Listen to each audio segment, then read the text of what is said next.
Welcome to Storycomic Presents, where we interview amazing storytellers and artists. This is episode 358. I'm your host, Barney Smith of Storycomic.com, and we're truly excited to have back with us the professionally acclaimed illustrator, RW Nunley, and his highly talented co-creator, Dean Page. Dean. Hey, how's it going? RW, how you doing? I'm doing great, Barney. How's it been? It's been good. See, you were on almost a year ago talking about the Kickstarter you just had that was Cosmo Natalia, which that was my congratulations, first by the way. It was your Thank first you. campaign, and you were hiding Dean from us because you didn't even have Dean come on to talk to us last time you were on, and Dean was one of their co-creators of that. Yep. Dean is one of the co-creators, and he's been a really big part of bringing that along. And honestly, like even bringing up, he's been a big part of Nomad too that I'm working on. So talk to us a little bit about this. So how did the two of you meet? What's your? There's always a good fun meet story when we're talking to co-creators. So how did the two of you start working together? So like I hadn't done any work in comics for a while. Like I'd kind of taken a long hiatus, and I did one job where like somebody saw a painting of horses that I had done years ago and asked me to draw like a Native American warrior on a horse, and Dean saw it. Yeah, I was looking for artists for a horror western that I'm working on called The Return of Jake Sunrise. And my method was just join a bunch of comic creator groups and then just start, Googling, like searching through those groups for page rate. Not because I was wondering what the price would be. I was just saying those people are looking for work. And then I would just scroll down and I just keep scrolling till I saw something I liked. And I saw his horse and I was like, dude can draw horses. And then I looked at the person on the horse. I was like, dude can draw people. I was like, okay. So I reached out to him and was like, here we go. And, from there, it started slow because originally I wanted to find one artist for each of the 6 issues, which is what I did. So it's kind of an anthology because each issue is sort of told from the perspective of who he interacts with. Because he himself, he never speaks. Okay. And he's a werewolf. And so the stories are more told from the people that he interacts with perspective. So each issue has a different artist to kind of highlight that. But the same coloring crew, same letterer, all that kind of stuff. And I wanted him for issue 6. Okay. And so I knew that was going to be a long time in the future, but I kind of wanted to get a feel for who I wanted to work with. And that was when he drew that. So if you look in the bottom right corner, there's like a little bonfire with a demon. And that picture is from, I know, wow, it's tiny. I probably shrunk it because there's so much detail in the original. That thing's huge, the file for that. The original. Yeah, there's a lot of stuff going on in that. Yeah, and it was almost meant to be like 3 covers, basically. Yeah, so like what I did to try to build trust with the artists I was working on is kind of be like, can you do me sort of a pinup that kind of sort of shows what the story is going to be, and then you'll see it, like, I'll pay you. And so that's how you started that. I started that relationship, and then him and me kind of sort of kept in touch because I'd show him what I was working on with other artists, and he'd see a couple things and be like, what about this? What if you change this? Or, hey, let me take a stab at that logo. So he did the logo for The Return of Jake Sunrise, which I think is like one of the most incredible elements of it. Right. It's got that 3-eyed sun with the monocle of a monocled 3-eyed sun. And so I saw that, and then I was like, man, I got to have you do a logo for every issue. So every issue has a different logo that he's designed. Yeah. I get kind of carried away with logos sometimes. So it was kind of hard to like make sure that the individual story logos like kind of stayed a little bit more plain. Right. Because I didn't want them overshadowing the main book logo. You're dealing with werewolves. There's always werewolves are they go hand in hand with vampires in the sense that there's always a vampire mythos. There's always vampire, strengths and weaknesses and origin stories. Same thing with werewolves. So what are some of the things that make your werewolves unique to other werewolf mythologies? Oh, wow, that's a good question. So what I'm trying to do with Low Midnight, which is like the overall universe that this is taking place in, is do the supernatural more as a metaphor. So like I'm not sticking into the world building and dissecting where it all comes from per se, like how it can happen, and I'm more focused on what it represents. Um, and if there's an origin story that fits, then maybe I'll set it down in stone. But I'm not necessarily concerned with that up front, right? I'm more concerned with what it conveys. And for me, I guess the werewolf is sort of, pent up frustration and anger that's usually from trauma, that's kind of bottled away. They haven't really engaged with. And so, and it's also not necessarily connected to the full moon all the time. Hmm. And you'll see like Jake Sunrise, he travels around and he's got this little pouch on his neck. And that pouch is what he uses to sort of keep himself in check. And so whenever you can tell when he's about to, when stuff's about to get serious, because he'll take it off and sets it down. And, or maybe it's taken off of him. And then you're like, uh-oh, we all know what's about to happen. Because I think the hardest thing about telling a story about werewolves is probably similar to back in the days of like the original Hulk or maybe a Dr. Jekyll, Mr. Hyde, where it's like, or even Power Rangers, where it's like, or Voltron, right? Like, what's going to happen. Right. They're going to all join together at some point. And big long drawn out animation. Yeah. Yeah. And it's like, why didn't you just do that at the beginning? You could have saved us all a lot of time, but that's not the point of storytelling. Right. And so it's like, how do I do it so it's not predictable every time? And also when you have such an undefeatable character, how do I put them up against something that's a challenge? Or, and a lot of times werewolves aren't really the protagonists in a lot of stories. And then it's more that's who the enemy is, or maybe they're trying not to be a werewolf. So the whole story is about how are they trying to cure themselves or something. Yeah. Or maybe it's how they're going to fit on the basketball team. Like, that's what I like, right? Like taking it in a totally weird direction, like Teen Wolf, and then, because I think, it's all different. I feel like if you're going to have it be passed down from family member to family member, it should have more to do with maybe generational trauma or something like that. But you don't really see, I guess sometimes the horror I like connects mentally, and I do want to get more visceral. That's something I want to work on, right? I want to work on more on my horror skills. Because when I did research building up to this story, I focused on Westerns. I focused on studying the Old West. I'm a history teacher, so I'm reading up on that. I'm still reading right now. I'm reading a book called Indigenous People's History of America, and I was more concerned about getting that Western vibe than I was trying to relate it to horror movies that I've seen and stuff like that. But now that I'm sort of almost finishing up the first story cycle, I want to go back and sort of investigate horror a little bit more, because I'd love to bring it out. But a lot of horror I kind of shy away from if it's like body horror. I'm not super interested in, unless it's going to tell about something the person's struggling with, like themselves. But I feel like so much of horror can kind of be degrading towards different groups of people. And like, I'm not really interested in that, especially with like, I work with a lot of disabled people. And so like, I'm real focused on not representing that, like I'll see some horror Westerns where the villain, I saw one where the villain was a hunchback and I'm like, oh man, don't do him dirty like that. Make him the hero. That I'm more that style, where I think some of the best villains are the ones that fit into normal society. Right. They're not the outcasts. The outcasts, I think, make the greatest heroes. So like Jake Sunrise is Hispanic, right? So like in issue 5, he gets into some stuff at a bar because they're like, what are you doing in here? Like, you don't belong in this bar. But it's not a super big focus on the story. It's just, as a writer, honestly, it's an excuse to get him into a bar fight.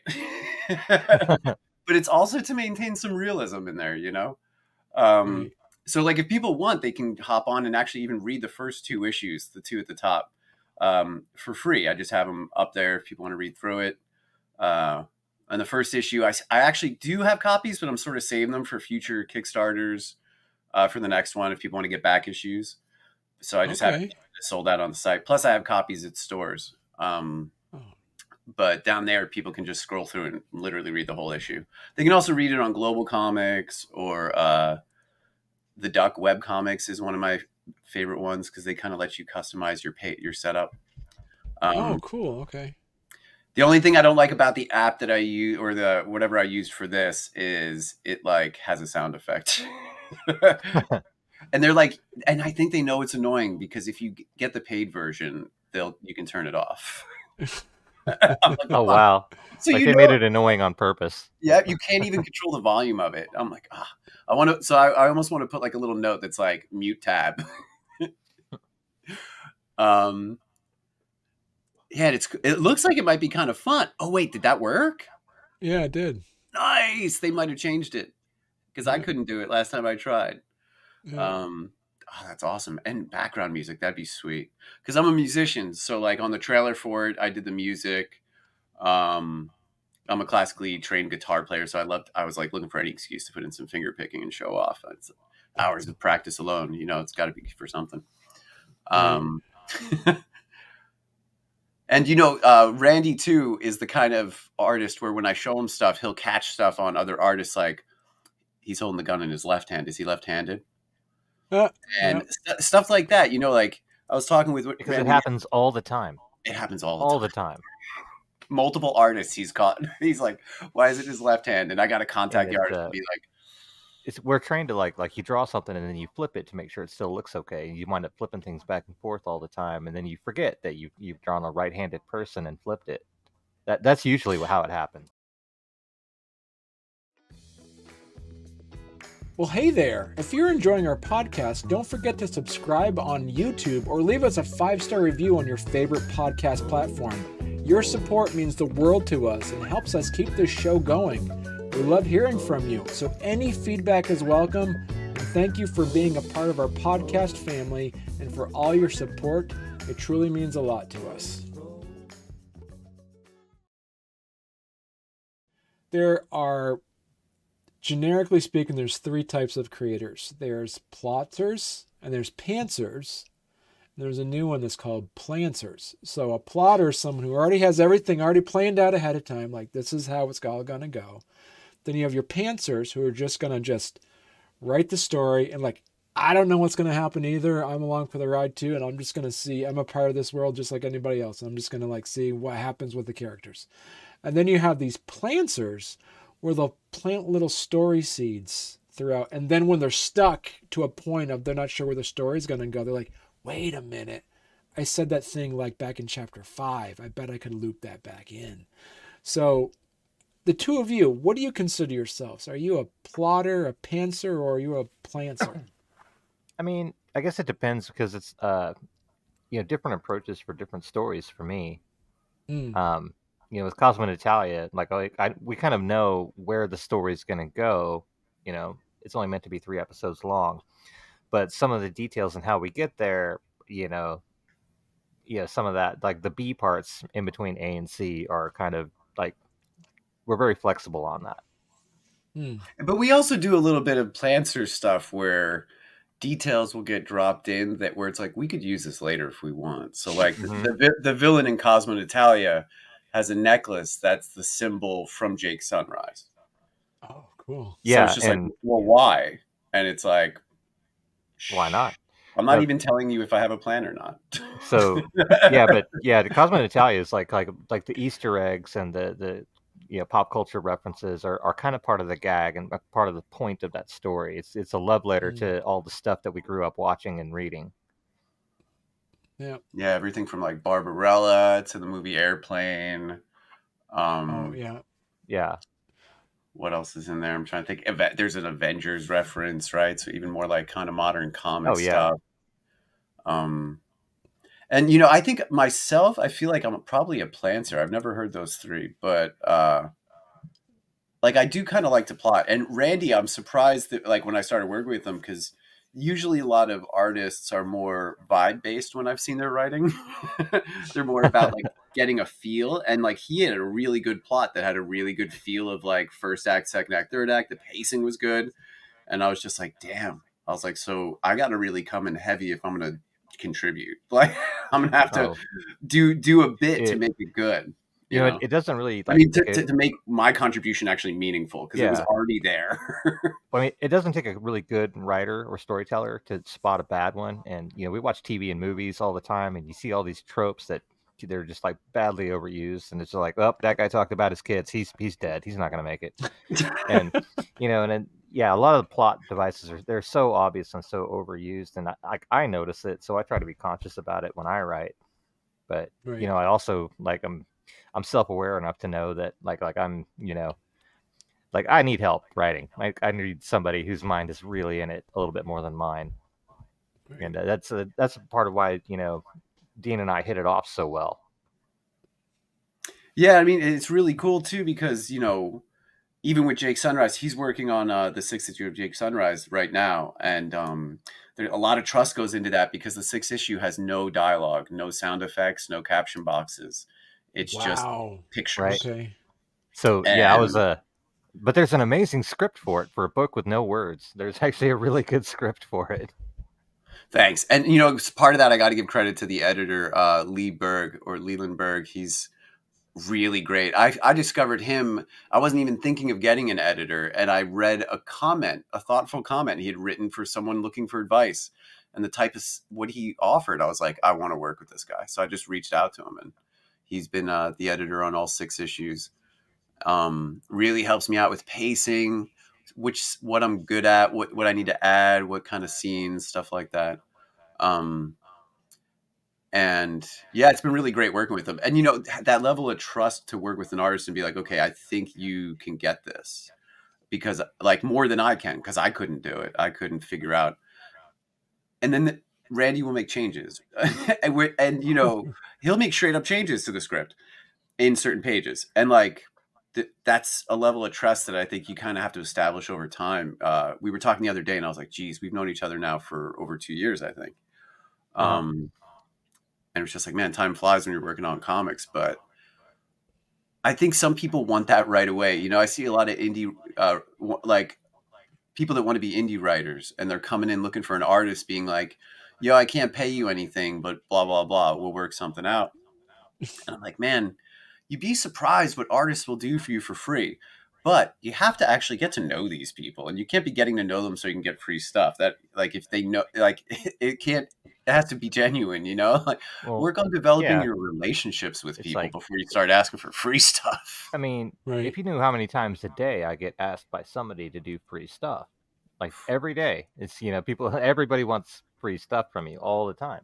So it's, if writers wonder why artists can be so vitriolic about it, it's because they're being asked all the time, like even from like members of their own family or in-laws or like people they just met, like, oh yeah, you designed my tattoo for me, and I'm like, I don't do tattoos, leave me alone. Yeah. Wow. Design your tattoos.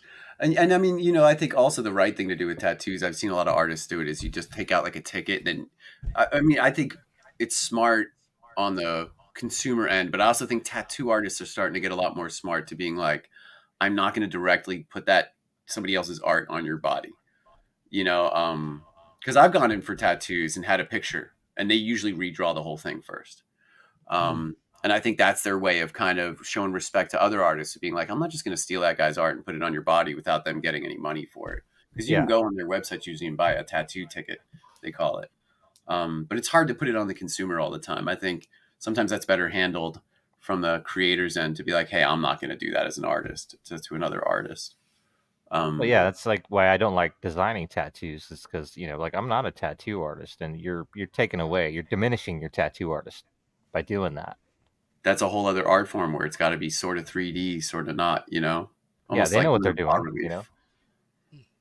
But, and two, there's times where when we were working on Cosmo Natalia, it's almost like I had a feel that it might have been something like maybe a little more interactive, like of what Stan Lee and Ditko were doing. People talk about what the Marvel way was. Like, there was a whole debate on Twitter about it recently.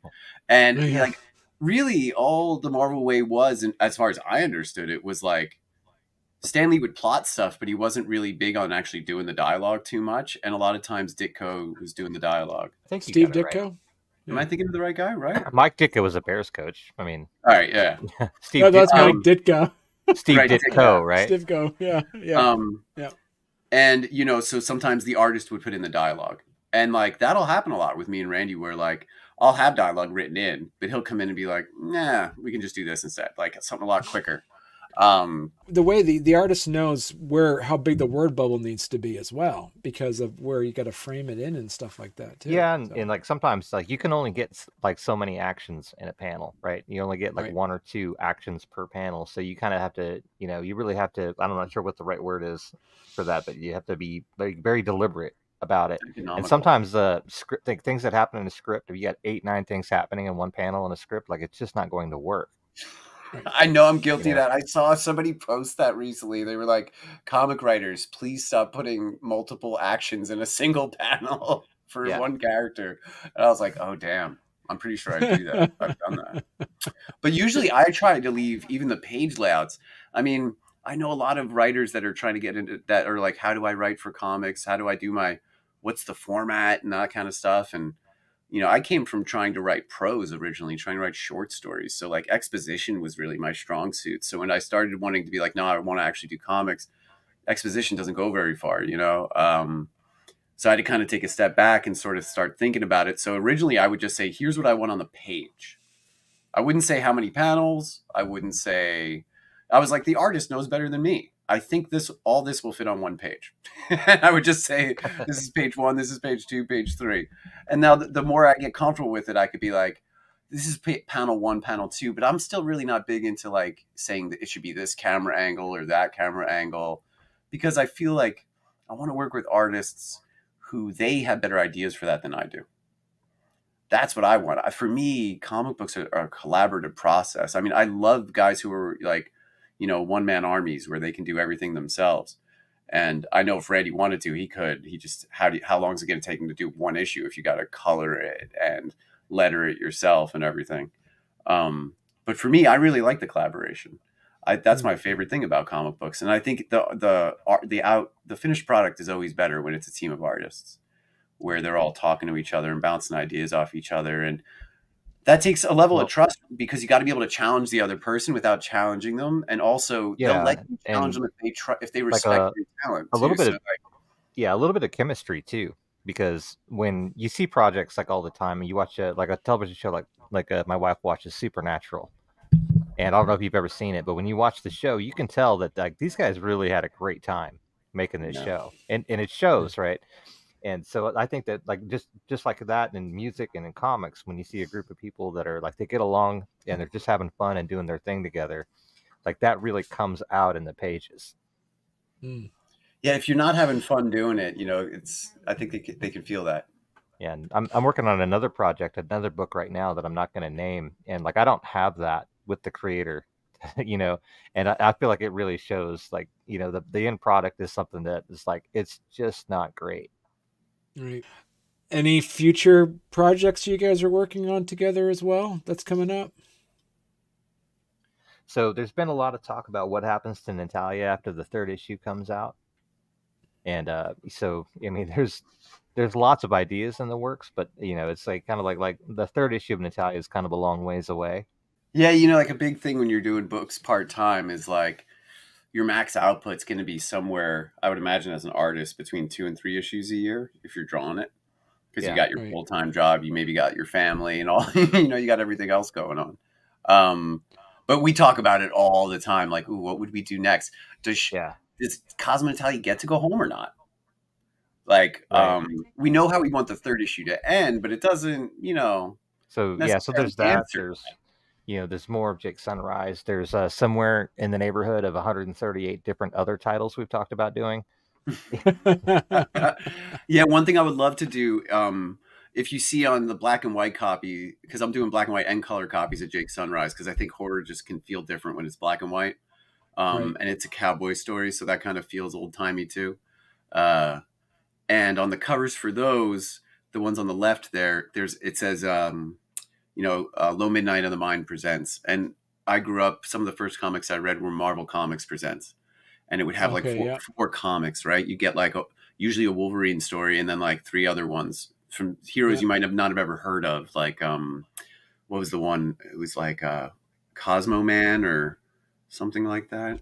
Not Rocket Man. Stingray was another weird superhero I never heard of. It's like an underwater stingray powers. He's like a scientist. And I loved that. It was just 8 pages of each. You'd get different artists. And I would love to, I'm slowly starting to try to put together some people where I can do that after this series is done, and is do kind of like an anthology with different artists where it all kind of takes place in one world, but the stories don't necessarily always connect, and probably don't for the most part. Because I would love to work with more artists, including writers, and just kind of collaborate. I know a lot of creators want to create like their own little universe, their own Marvel universe. But for me, like Marvel universe wasn't created by one person.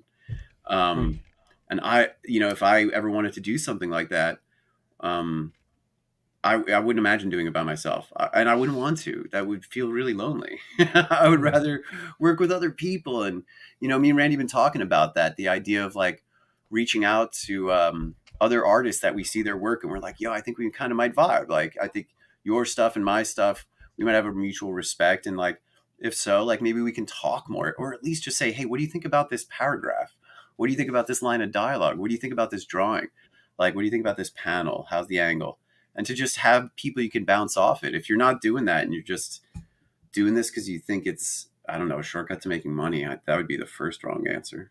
And I think that, and I think that timeline's limited. If your goal is to make money, you're not going to be able to do it forever. You're setting yourself up for disappointment in comics, really, if you think you're just going to go out and make a bunch of money. That's not why you're doing it. Right. Hopefully you're doing it because you care. And, if you care, even if it doesn't become a huge hit, it's still out there. Right. One day, some dude might stumble upon that in a bargain bin and pick it up, and it might be their favorite book ever. And then they're scouring whatever the future's eBay is to be like, where the hell are those other...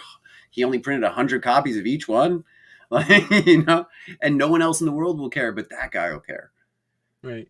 And that means something to me, But you never know. You could get lucky. I keep telling Dean that all we got to do is hang in there until Netflix comes from the movie rights, and then we'll be golden. Sell out instantly. So, any final thoughts? Yeah, I think a lot of, I hope that the comic community starts to, feel more like we work together instead of we work against each other. And that includes stores, like when I've been going around putting books into stores, some stores are like 100% yes, instantly. They have no questions. It was Kevin Smith, his comic book store, Jay and Silent Bob's Secret Stash. They were like, no doubt, here, we'll put it right on the front counter. But then you go to other stores and they're like, well, I'd have to read it and pitch it. And, store space is expensive. I'm like, I get all that. But how many people are coming in here asking you? I don't think a million guys are walking in here asking for you to sell their comic. I was willing to do consignment. And they're like, we'd have to keep track of it. And I'm like, oh, come on, bro.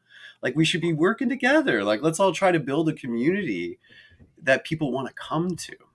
Right. And I think comics are pretty good at that. When I was a kid growing up, I would spend an hour at the store talking to the guy behind the counter about like how Cable is from the future and he's a clone of Jean Grey's kid. And my mom would just stand there shaking her head like, I have no idea what these guys are talking about. But she would take me, and then she'd let me hang out and talk to like some dude about comics for an hour. And I think that's what comics is, it's community. So if I want to add a last thought to this, just like I'd like to take every opportunity I can to say like how much fun the 6th issue of Jake Sunrise is to work on, because it's so much fun to get to do all of the talking, where like Dean has produced this wonderful script, but like it's all conveyed through the images, and I get the entire page to myself. I can do whatever I want with it. It's been a really fun, amazing experience, and I really hope people like it when it comes out. So we don't even know the title of it yet, do we? Yeah, we do. It's called The Jam. Yeah, we're just working. We don't have a logo yet. Okay. Right. I guess because he's actually drawing this one. So he's a little backed up. So every issue is titled after like a different playing card situation. Okay. So, you got the house, the soft play. The soft play is when you purposefully lose, like when you're playing with your buddies and you kind of take it easy on them and you lose on purpose. Okay. The blank is when you have a card that has like no value within the game.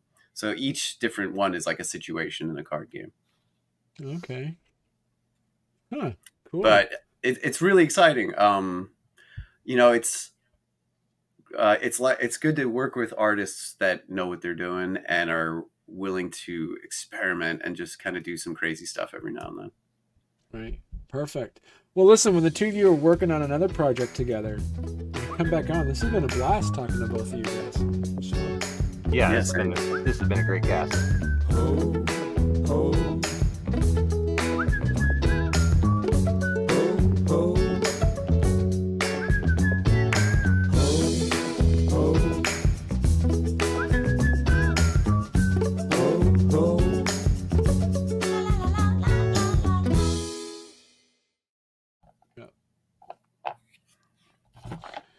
Dean, are you eat? What is that? Is that nuts? Yeah, I'm gonna put my snacks away. Nuts? Yeah. Yeah.